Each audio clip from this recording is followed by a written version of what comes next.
The fall season of this year's anime is almost over and there were a lot of anime to watch. If I counted correctly, there were over 45 anime in this season. Plus the ones that are currently airing, we have probably 60 anime, if not more. Hopefully some of us are stuck at home due to the global pandemic, so I believe we have more than enough time to watch all of it, right? Yeah. We need to filter some of that garbage that we have seen lately in this year. Even though this year wasn't particularly good for anime in all senses of the word, I am hoping for a solid start of 2021. And in today's video I am going through some of the anime of the upcoming season, whether it be a continuation of a show or a new show entirely, providing you with a brief summary from the shows I believe will be worth watching, whilst giving you my thoughts about each single one of them. As usual, this list is in no particular order, and it is merely my own opinion, but if you disagree with me, or you believe that a certain anime that is not on the list deserves to be mentioned, please provide me with your list in the comments below. So, without further ado, let's get on to it. As a quick side note, the ongoing anime that started in the fall season, Jujutsu Kaizen, totally deserves a spot in the list, because this anime not only is a personal contender for best anime of the year in my opinion, it is without a doubt one to be worth watching for the solid fighting scenes, with great and clean animation, art style and interesting characters and the lore. If you have not started watching Jujutsu Kaisen, I would totally recommend it. For the upcoming anime, we have some solid choices for the beginning of the year, considering a lot of them are continuations of big anime titles, starting with Yakusoku no Neverland, the second season. If you have not seen the first season, I 120% recommend it, as it is one of the best thriller/psychological anime I have seen in a while. The first season is all about three protagonists who live with other kids in an orphanage, with their mistress Isabella, and every now and then one child is supposedly adopted and never heard of again. These three main characters grow very suspicious as there's more to it than meets the eye about these adoptions and the one rule they must never break, which is to go beyond a certain little barrier surrounding the orphanage.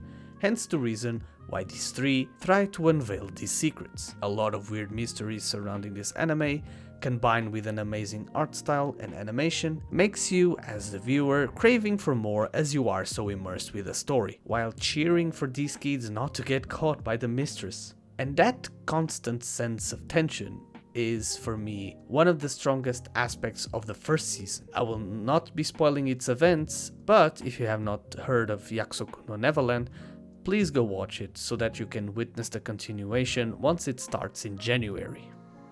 Next up we have, of course, Attack on Titan, the final season. Even though this anime starts airing in the fall season, in which I believe it's the 5th of December, it is obvious I would recommend this one since it is well known in the community and the anime itself is quite good. Again, I will not be going into spoilers or anything in regard to Attack on Titan, but if you have never heard of it, you have quite the amount of quality content to watch, with 3 seasons to see, filled with action, drama and good quality animation, considering it is done by MAPPA Studios. I mean, I wouldn't expect any less from the final season, with a lot of hype that has been building up for a while now. I am hoping to see a great finale to this series. Moving on to Beastars, the second season. Now, I believe this anime is underrated to say the least, considering we have an amazing story in our hands. The psychological aspects that this anime conveys around the story of these beastly characters, with an amazing first season, I couldn't not recommend this anime. The first season was really solid, the animation was on point, and the art style was immaculate. If you have not seen the first season, you have yet again another amazing show to watch before the second season begins. Next, we have one of my personal favorite and most anticipated show, and that's ReZero, the second part of the second season. Again, why wouldn't I recommend this amazing anime? And if you have seen the first part, you know the plot is thickened. I won't go into details about it, but all I have to say is the first part of the second season, which aired a couple of months ago is even better than the first season itself in my opinion, and I totally recommend watching the second season since the story goes deep into Subaru's past as we learn more about him as a person, about his weaknesses, and about the burden he's been carrying since the beginning of the show, emphasizing on a lot of feelings such as fear, doubt, loneliness, and much more. If you ever watched the first season of Dr. Stone, you would expect its second season to be recommended. Dr. Stone is a pretty solid anime. Get it? Solid? Stone? Dr. Stone? Solid? No? Yeah. Okay, I'm sorry. The first season of Dr. Stone had a strong and interesting story, even though some of its moments were a little bit over the top for me, but I do believe its characters do pay up for it. Especially when you have Gen in the cast, because, I don't know, I really enjoyed the dude is fucking hilarious.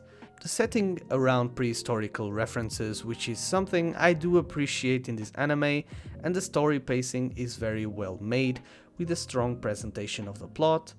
I am really hoping for a strong second season, hence the reason I recommend you guys to watch it. Next on our list we have yet again a continuation of a series. That time I got reincarnated as a slime. The reason why I recommend this anime is because of its lore and characters. The main character is, as you would expect in many isekai, an overpowered individual with amazing capabilities, and in the first season he has proven to be the uncontested most powerful character around. However, if you have seen the trailer for its second season, in which I believe you had, you know things are about to get more interesting as a new antagonist will be appearing and put up a fight against our dear blue slime ball. This anime has a lot of comedic scenes and a lot of badass moments, but what makes it worth to watch is the story itself and the variety of characters and personalities you can find throughout the show, and I believe its presentation makes it up for the quote-unquote saturated amount of shows from this genre we can expect each year. So yeah, I am curious to see how the story will move forward, as the first part of the second season will begin in January of next year, so stay tuned for that. Speaking of isekai, we have the third season of Log Horizon as well. I mean, it is a no-brainer, I would recommend Log Horizon, since I'm a big fan of it. The first season was a masterpiece hands down, despite the fact that its continuation, aka the second season, was a bit underwhelming compared to the first season. I love the presentation of the MMORPG elements and how deep the writer was able to explain its mechanics. After all, the story does happen in a video game, even though there's a lot of mysteries around it, you know, about the reasons as to why people are stuck in this fantasy world. But the big plus for me about this anime is the ability to perfectly manage such a vast cast of characters and present them in such a cohesive way, and if you are a fan of MMORPG games or RPGs in general, this anime is one of the best at that, hands down. Hence the reason I would totally recommend watching the third season and the previous ones as well if you have not done so.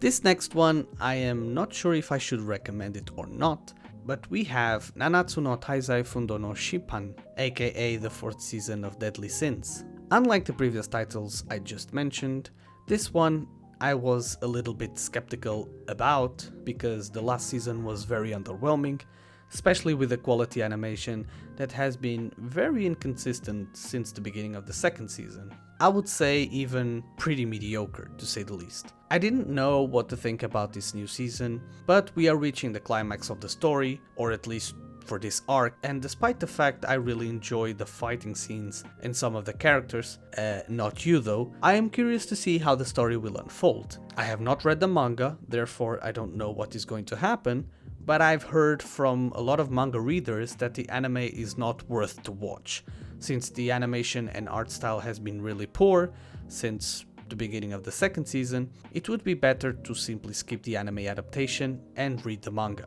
I don't know, I would still recommend it since, you know, it's 7 Deadly Sins we're talking about, but let me know your opinion in the comments below. Tell me if this season is worth to watch considering the amount of negative feedback it has been receiving lately. Next up we have, of course, Yuru Camp the second season. If you're looking for a wholesome anime about cute girls doing cute things while camping, this anime is for you. The first season was the embodiment of how to camp 101 whilst witnessing cute girls doing simple things. Whether it be lighting a bonfire or build up a tent, this anime screams wholesomeness, with great story pacing and a cast of cute and interesting characters, and I'm happy to see that we have a second season coming in January. I would totally recommend watching this anime show and the first season if you have not done so. And for the last anime with a continuation, we have Non Beauty NonStop, aka the third season of Non Beauty. This anime is not only wholesome, pretty much like Yuru Camp, but it is an hilarious one. Every single character from the show is entertaining to the core, and there's not a single moment where I could say, oh, this scene is boring, or oh, that character is f***ing annoying. No. The first two seasons were freaking amazing and very entertaining, especially for those of you slice of fans out there, with an amazing display of visuals and great animation. If you have never heard of Non Beauty and you are unsure about it, let me tell you, go and watch the first two seasons. I totally recommend this anime series for its comedic and simple story. And last on our list we have Horimiya. Since I've read the manga, I really did enjoy it and I'm expecting a good anime adaptation.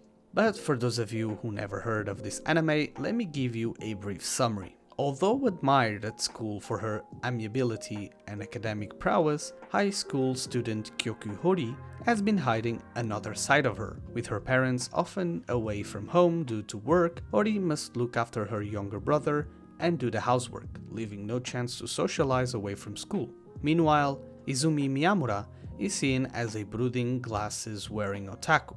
However, he's a gentle person, inept at studying. Furthermore, he has 9 piercings hidden behind his long hair and a tattoo along his back and left shoulder. By sheer chance, Hori and Miyamura cross paths outside of school, neither looking as the other expects. These seemingly opposites become friends, sharing with each other a side they have never shown to anyone else. If you have read the manga, you know this story screams romance, despite having a pretty simple plot. But the reason why I would recommend watching this anime is mainly for the way the story is presented, for being captivating for any slice of fan out there, and the characters themselves are very interesting, especially when these two protagonists interact and get to know each other the further you progress in the story, making you craving for more about it, with comedic scenes without being too repetitive. If there's a slice of life / romance show I would recommend for this season, it is without a doubt Horimiya, and I am curious to see how the anime adaptation will stand compared to the manga. On top of that,